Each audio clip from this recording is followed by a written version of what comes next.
Hello and welcome to this video. My name is David Owasti, and in this video we'll be discussing the release of GPT-4. We'll be talking about the AI wars that are currently heating up between tech giants, and also we'll be exploring the new world of possibilities that AI advancements are opening up for all of us. So, the release of GPT-4 was really sudden and controversial.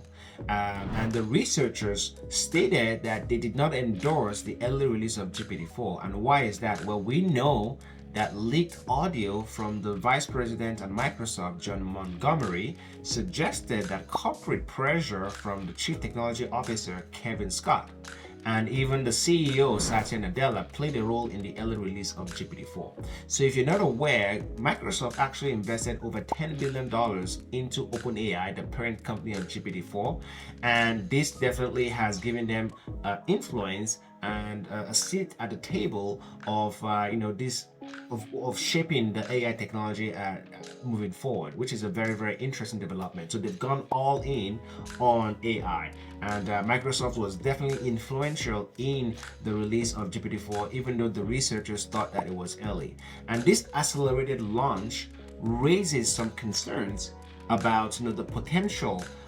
consequences of deploying powerful AI models before we are fully aware of the consequences or understand the consequences of this powerful machine. So in addition to GPT-4, other tech giants like Apple, Amazon, Baidu, they are also developing their own large language models. And one major breakthrough has come from Stanford because they were able to release their cost-effective Alpaca model. And the reason why this is important is because the reduction in cost of developing your own large language model opens up the possibilities for more entities, more businesses to create their own AI models that is customized to their own specific use cases and their own specific requirements. And this obviously could have both positive and negative influences, because if it becomes very, very cheap to create these large language models, then someone could create a model that is optimized for bad outcomes. So say, for example, to create weapons or to create, to destroy the world, if you will. And of course, it could be used for good as well. So that's something to think about, because the pace at which things are really evolving in this space is so fast that we just have to just kind of hold ourselves by our seats and just really ride this wave alongside all these companies that are releasing all these products. So in the corporate AI war, both Google and Microsoft, they have recently announced they're going to be integrating AI into their work-related applications. So Google recently released new AI powered features for Google Workspace, and Microsoft also, they introduced AI updates for their Office applications. And even companies like Adobe recently released some new tools into the marketplace to enhance some of their already existing tools using AI. And this competition is driving rapid innovation as both companies seek to gain market share in work-related applications and search engines. So Google, Microsoft, Adobe, all these companies, they're going to try and capture market share, and it's really all about who is first to be able to release some of these products out into the public. So AI advancement is absolutely not limited to just language models. We've obviously heard about the rise of text-to-image technology. So AI image generators like Midjourney, they are producing incredible lifelike images. And NVIDIA, which is the company that makes some of the technology behind this AI image generating technology, NVIDIA's foundation system will now allow any company to create generative AI if you give it enough data. And their CEO is also predicting that every pixel will soon be generated, not rendered. And that's a clear distinction between rendered and generated.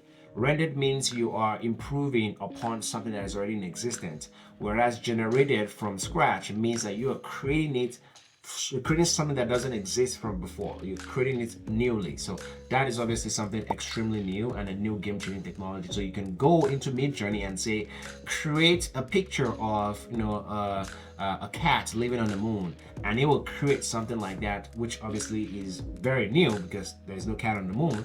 And Mid-Journey or this text to image technology can actually create that from scratch for you. The rapid pace of AI innovation has actually prompted Bill Gates to declare that we have now entered the age of AI. And with GPT-4 achieving some of these impressive results on exams. For example, one of the examples that Bill Gates gave when he was talking about this in his blog, he talked about how the GPT-4 really aced a college level biology test. And that was very, very impressive because the test required some high level thinking, some abstract thinking. It was not like a yes or no answer. It was really having to like combine the knowledge from various areas of biology and applying it to solve this exam. And GPT-4 aced that exam with very impressive results, just similar to what a human being will do, which is quite impressive. So we are witnessing a shift, and this is what Bill Gates said, we're witnessing a shift from the information age to the knowledge age. So we've been living in the information age where we have huge vast of information at our disposal. Now we're moving to the knowledge age where we can put this information into use to solve some of our problems in real time, powered by AI technology. What do you think about all these developments? What do you think about the AI wars that are currently brewing amongst these top companies? Let us know in the comments. Let me know. I'd love to hear your thoughts. And if you're interested in more in-depth discussions on topics like this around AI and marketing, then definitely subscribe, because I'll be posting and sharing more videos like this. And if you enjoy this, subscribe, post this in the comment, and share this with somebody in your network who is also as obsessed about AI as you and I are. So definitely share that with them, and subscribe so that we can I'll be creating more videos like this so you can enjoy them. All right, that's it for today. Thank you for watching, and I'll see you in the next video.